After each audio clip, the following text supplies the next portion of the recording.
자, 이 시간에는 세금계산서 합계표 부터 보도록 하겠습니다. 세금계산서 합계표는 이 앞 시간에 설명해드린 것처럼 매출 또는 매입 세금계산서를 발행하거나 받은 경우에 작성하는 부속 명세서로서 여기 나와 있는 교재 나와 있는 예제를 한 번씩 보면서 하도록 하겠습니다.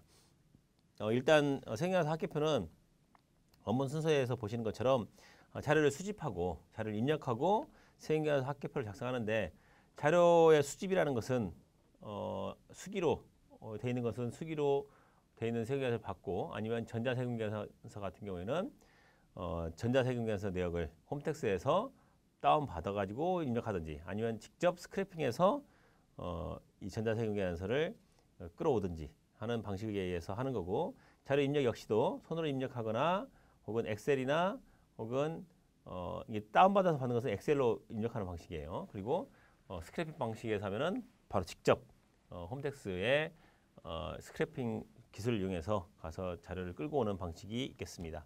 그리고 그 내용을 가지고 세금계산서 합계표를 작성이 되도록 하겠습니다. 자, 아래 사례 문제 보시면 사례 문제 한번 봐볼까요? 자, 주 홍익의 제1기 부가세 확정 신고를 위한 아래 자료를 입력하고 세금계산서 합계표를 마감하시오 했는데, 예를 드는 거예요, 제가. 그래서 이제 여기는 회사나 이런 것들은 저희 거래처에 있는 회사들을 조금 수정해 가지고 내놨으니까 여러분들이 참고만 하시기 바랍니다. 회사에 있는 그 개인적인 개별적 회사의 내용도 있을 수 있으니까 그 내역은 자세히 보시 마시고 이렇게 한다는 걸 보도록 하시기 바랍니다. 자, 보니까 제조업을 말하자면 과세 사업인 제조업을 주업종으로 하고 있으며 동일 사업자에서 건물 도매업을 부업종으로 하고 있는 겸용 사업자다. 그래서 건물이 아니라 건어물 도매업이네요. 죄송합니다. 그러니까 전자제품 제조는 과세고 건어물 도매업은 면세고, 그러니까 건어물이라는 것은 뭐 명태 뭐 이런 것들, 거기에 그런 게 건어물이죠. 이런 것들을 팔다 보니까 그런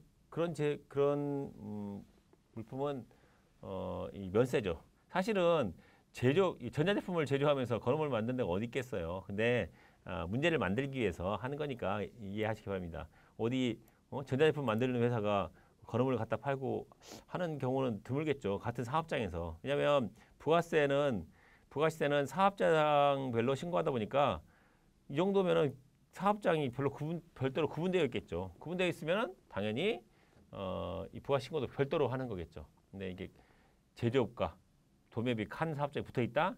이런 경우는 없겠지만, 그냥 문제를 여러분들 연습해 보기 위해서 만든 거니까 그대로 이해하시기 바랍니다. 자, 봤더니 어떻게 됐어요? 매입매출 자료 계산서 자료 수집했더니 전자가 공가액이 800 몇십만 원 있고, 그다음 매입은 전자 얼만큼, 종이로 된 거 300만 원 있고, 이렇게 돼 있더라. 전자 1,900 돼 있고, 이런 식으로 해서 종이 세금계산서의 목록을 봤더니 종이 세금계산서 목록 여기 이거예요. 여기 해당되는 종이에 해당되는 이 300만 원 내역이 건물 임대료 해서 임대료에 300만 원이 있더라라는 내역이에요. 그리고 이 뒤에 이제 이 세무대리인 안에 있는 내역을 캡처해갖고 놔뒀는데, 여러분들 그 세무사무실에 있는 세무사무실의 이 세무대리인으로 홈택스에 로그인에 들어가면 여기 있는 세무대리인, 여기 이 부분은 세무대리인들만 보이는 거예요. 다른 여러분들 개별적인 이 아이디로 가지고 들어가면 여기까지만 나오고, 조회 발급, 민원 증명, 신청 제출, 신고 납부, 상담 제보만 있고 세무대리는 없어요. 근데 우리가 로그인 할 때 세무대리인 아이디로 로그인 하면은 이렇게 세무대리 메뉴가 뜨는데, 이 세무대리 메뉴에는 이런 메뉴들이 있습니다. 그래서 부가 신고할 때 조회할 수 있는 것들이 다 여기 있어요. 합계표 조회랄지, 매출자료 조회, 현금 영수증 매출 조회해서 내용이 되어 있고, 이 내용을 또 끌어서 스크래핑 해가지고 가져올 수도 있고, 조회해서 가져올 수도 있고 하니까, 마찬가지로 여기 수출명세서 조회도 있죠. 해서 되어 있으니까 여러분들이 반드시 부가 신고하기 전에 내역을 참고하시기 바랍니다.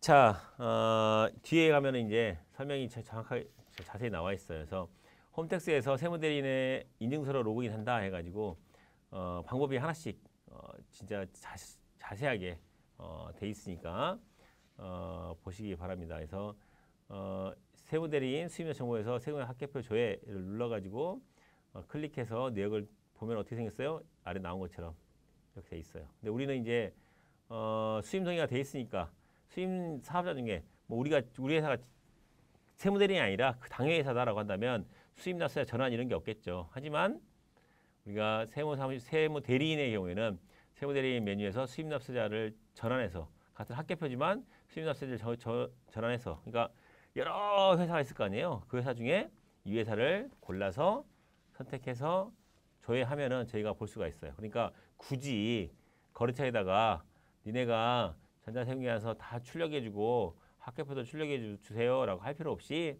우리가 볼 수 있다는 거예요. 그리고 아래에 홈택스 수임동의 절차가 상세하게 나와 있으니까 이 주석을 해서 뒤에까지 여기까지 나와 있어요. 뒤에까지 나와 있으니까 그 내역을 보시고 우리 거래처가 수임동의가 반드시 돼 있어야 돼요. 그래야지 우리가 볼 수 있다는 것 알아두시기 바랍니다. 이렇게 해서 이제 웹시넷 세계 내역을 한 다음에 우리는 이제 환경 등록 수정을 통해서 여러분들 어디 있어요?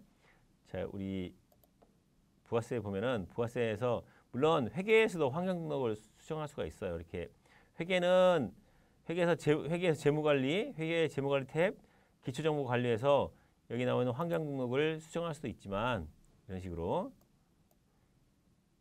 똑같은 메뉴가 부가세에도 있어요. 부가세에서도 굳이 이렇게 탭 바꾸지 말고 부가세에서도 해라라고 하는 의미에서 부가세에는 제일 하단에 왼쪽 하단에 보면 여기에 환경 등록이 있는데 환경 등록을 눌러서 회사 사정에 맞게 수정하시면 돼요.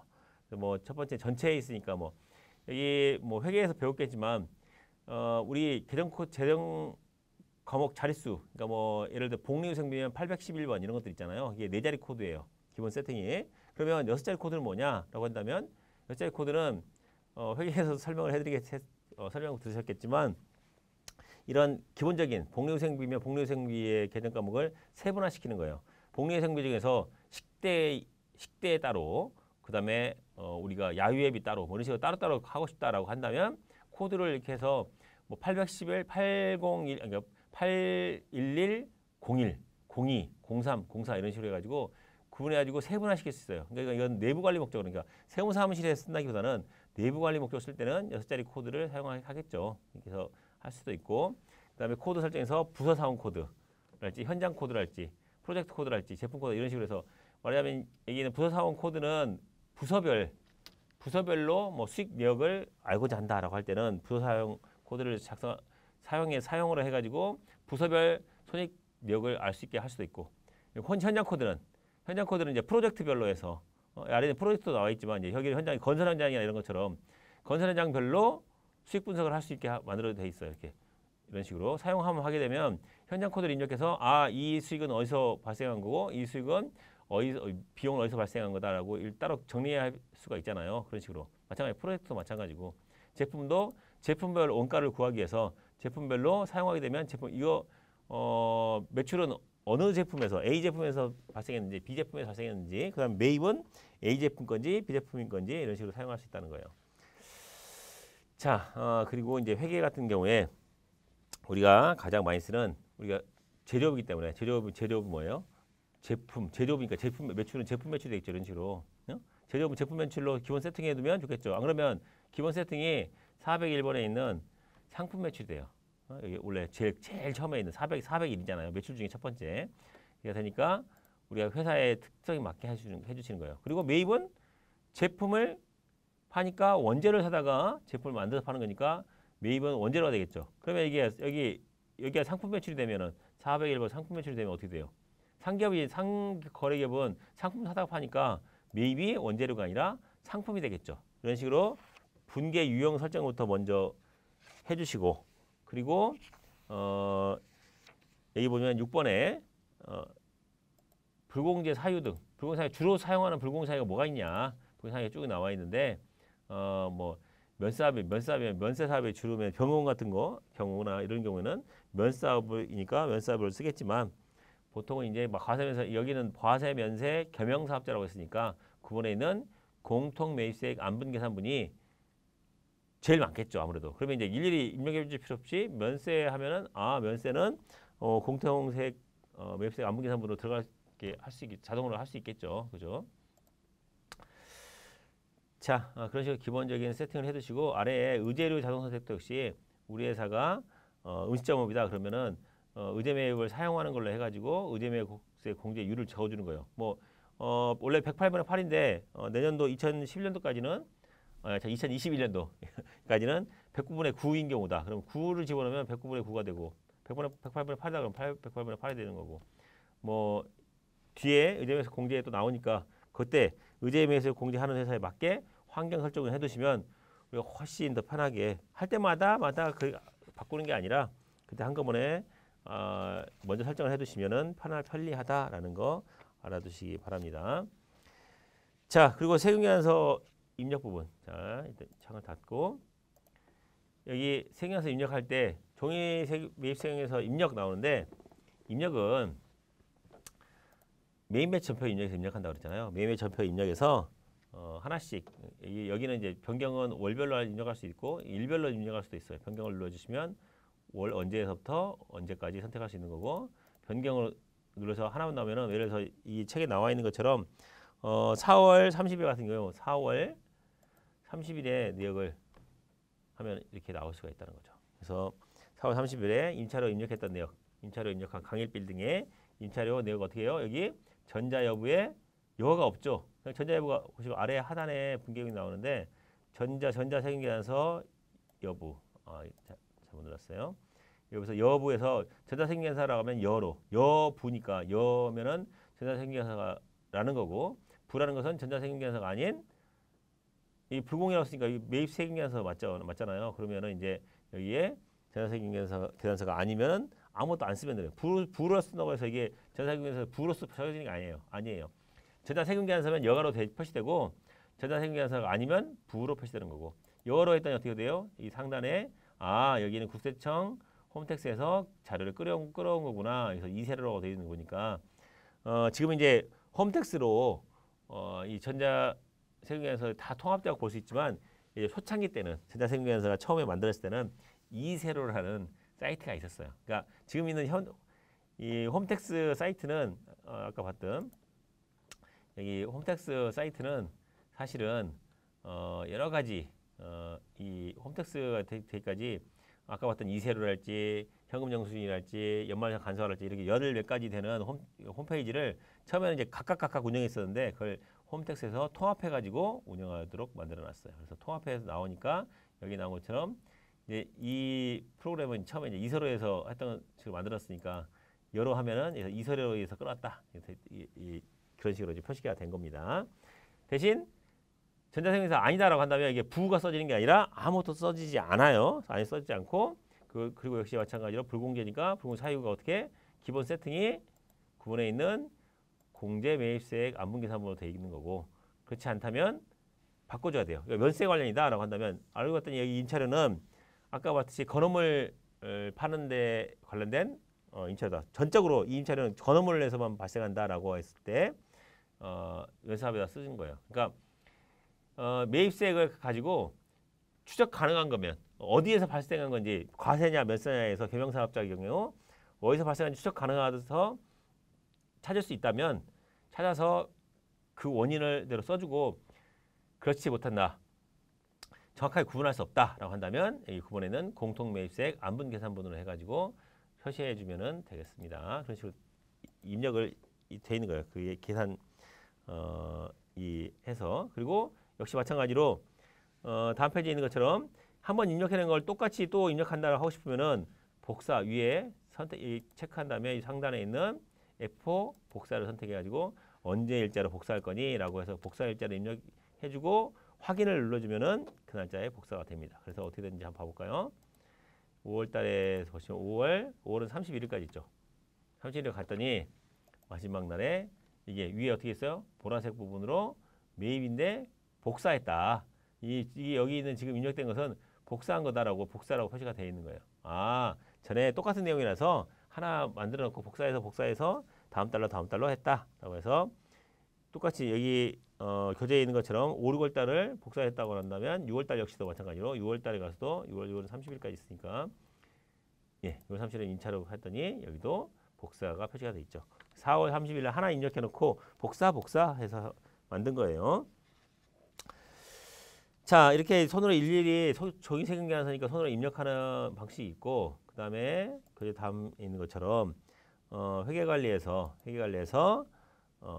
데이터 연동 기타에 가시면 여기 회계관리 데이터 연동 기타에 원클릭 텍스 OCT라고 써 있는데 원클릭 텍스라는 기능을 사실은 이 세무사랑 프로가 적용함으로 인해서 프로그램이 엄청나게 좋은 형태를 발전한 거죠. 말하자면 소가 끓었던 소 달구지, 가마 이런 것들이 모터를 달므로 해서 정차가 돼서 엄청 빨랐잖아요.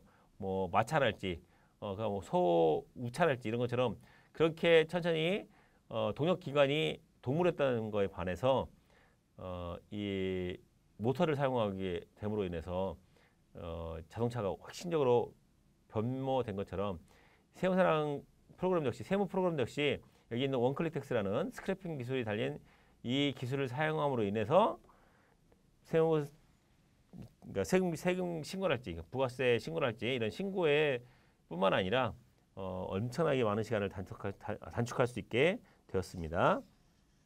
그래서 여기 보시면 스크래핑 회사 설정을 통해서 스크래핑 회사에 어떤 것을 어떻게 할 건지에서 설정해서 이 내역을 뭐 입력하고 인증서 위치를 해놓으면은 우리의 여기는 나와 있는 스크래핑을 우리의 공인인증서로 우리가 세무대리니까 물론 세무대리는 등록된 회사만 되는 거예요.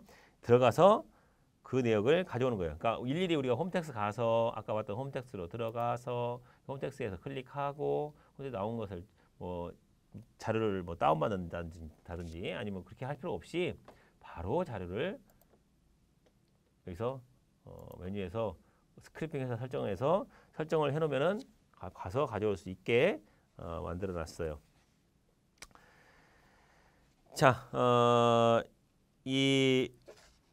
그쵸. 그리고 아래에 있는 스크래핑 내역도 조회할 수 있게 만들어 놨고, 그리고 그 스크래핑 내역에서 아래 보시면 알겠지만, 여기 국세청 전자세금계산서랄지 전자계산서, 사업용 신용카드, 그리고 현금영수증까지 내역을 현금영수 매입 내역이에요. 매입 내역을 스크래핑해서 끌어올 수 있게 해놨으니까 보시고 그 외에 다른 것들은 이제 회계에서 배울 텐데 이건 이제 통장거래 이런 것은 별도의 등록 절차가 필요해요. 그렇게 해서 하는 거니까 알아두시기 바라고. 교재 보시면 스크래핑 회사 설정이 있는데 저희 교재 내용을 한 번씩 보면서 한번 보도록 합시다.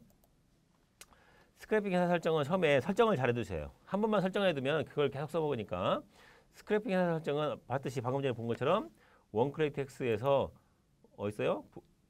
회계관리에 부가세 아니에요. 회계관리에서 네 번째는 데이터 연동 기타에서 원클릭 텍스가 있어요. 여러분들 이거 못 찾겠으면은 스크래핑 회사 설정 이름 못 찾겠으면 여러분들 여기 세무사랑 프로 기능 중에 검색이 있어요. 검색을 눌러가지고 여기서 검색해서 스크래핑을 하고 싶다 그러면 스크래핑을 스크래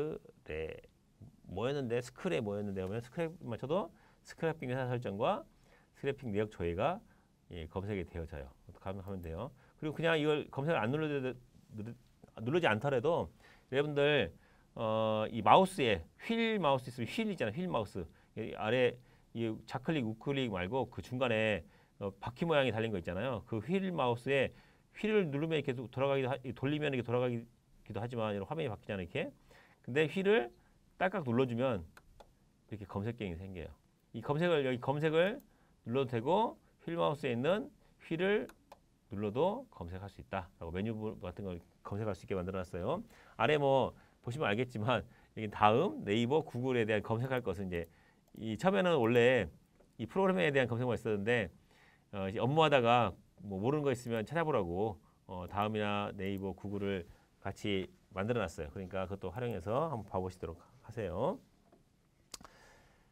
자, 그래서 스크래핑 내역을 어떻게 한다고 그랬어요? 스크래핑을 한번 봅시다. 스크래핑을 보면은 스크래핑에서 스크래핑을 사용할 거면은 사용으로 이렇게 이 회사를 불러오면서 회사 코드를 불러와요. 그래서 하고 난 다음에 회사 코드를 불러온 다음에 회사가 법인인지 입력해주고 내용 법이 돼 있으면 여기를 사용 여부를 사용으로 해주셔야지 스크래핑을 해오겠죠. 그래서 나는 이 회사는 스크래핑 하겠어요. 근데 다른 회사들 미사용이 되는 것도 있잖아요. 그건 사용하지 않는다는 거예요.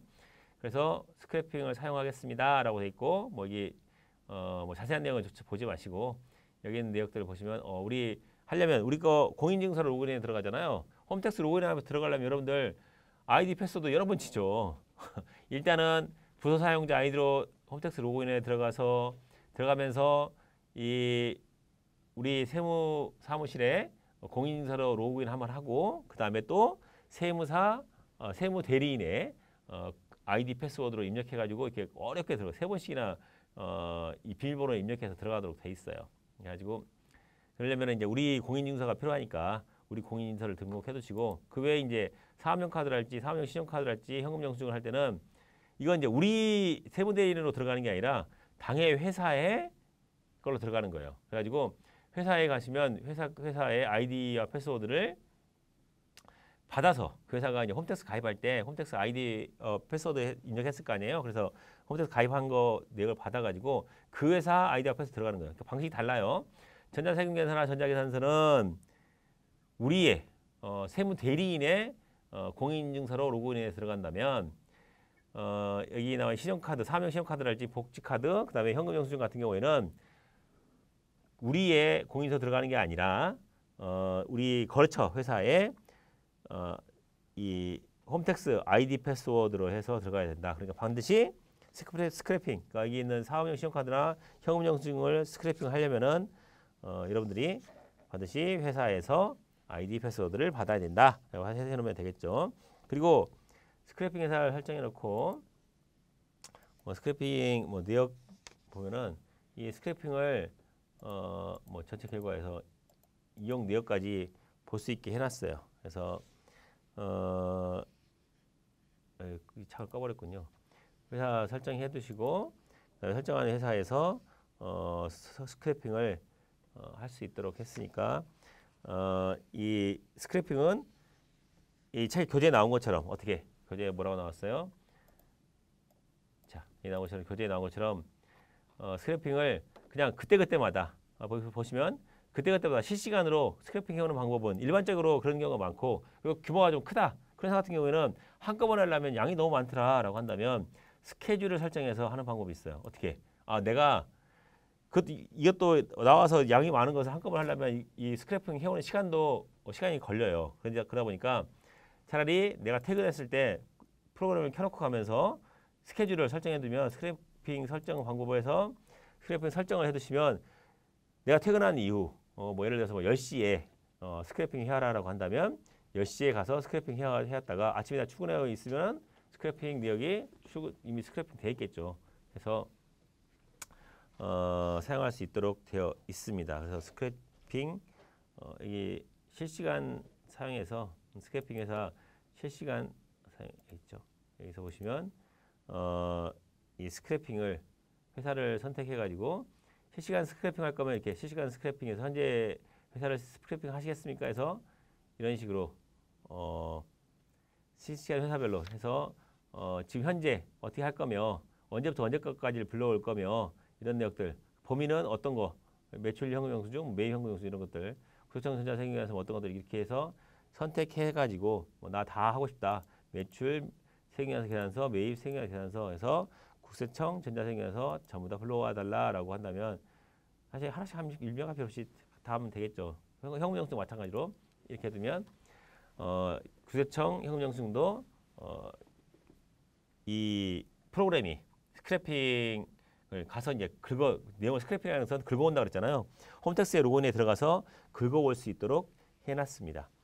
이런 기술 사실은 이 스크래핑 기술을 하기 위해서 로열티 내고 하는 거예요. 근데 이제 우리는 이제 사실 이게 우리가 이 스크래핑 기술을 이 세계 프로그램에 접목시키기 전까지는 굉장히 일반적인 개인들이 쓰기에는 힘든 고가의 이 방식이란 말이에요. 근데 이걸 우리가 사는 게 아니라 우리가 사는 우리 프로그램 사용 금액 대금에 받아서 이 회사가 뉴젠이라는 회사가 그 대금을 지불하고 쓰는 거기 때문에 그냥 로열티를 주는 사실 고급 기술에 해당됩니다. 이렇게 스크래핑을 해옴으로 해서 내용 스크래핑 해오면은 그걸 가지고 할 수 있도록 이건 이제 스크래핑을 실시간에 하도록 하는 거고 스케줄 설정해서 하는 거 외에 여기 구체청 전자세금계산서 같은 경우에 불러온다라고 한다면 예를 들어 해봅시다. 지금 전자세금계산서 해서 매출세금계산서다라고 한다면 매출세금계산서고 일기 확정거를 불러오고 싶다. 그러면 일기 확정을 누르면 여기 법인인 경우에는 4월 1일부터 6월 30일 써져요. 근데 이제 개인은 일기 확정 눌러도 1월 1일부터 6월 30일 이렇게 되는데 개인은 1월 1일부터 되는 반면에 법인은 일기 확정 누르면 4월 1일부터 된다는 거 알아두시기 바라요. 그리고 뭐 이런 내역들을 해서 인증서부라고 확인하고 누르면 언제 조회하시겠습니까 하면서 자기가 알아서 쭈쭈쭉 자료를 가져올 수 있도록 되어 있습니다. 그래서 지금 여기는 지금 제 컴퓨터가 아니고 하다 보니까 여기 바로 이게 대수가 안 되는 걸로 되어 있는데 이 저희 회사 같은 경우에는 이제 저희 회사에 되어 있는 것은 바로 직접 연결돼 가지고 스크래핑을 불러와치게 됩니다. 그래서 이제 교재 내역을 참고하시면 교재 내역에 조회에서 내용이 불러와지고 그 내역이 교재에 해서 이런 식으로 불러와지고 스크래핑 된 내역이 전자세금 조회하면 이렇게 조회가 되고 내역을 분계를 선택해서 분계를 수정할 수도 있고 자동 분계해 가지고 할 수 있게 되어 있습니다. 이 내역은 제가 조금 있다가 바로 컴퓨터를 연결해서 보도할 수 있도록 보여드리도록 하겠습니다.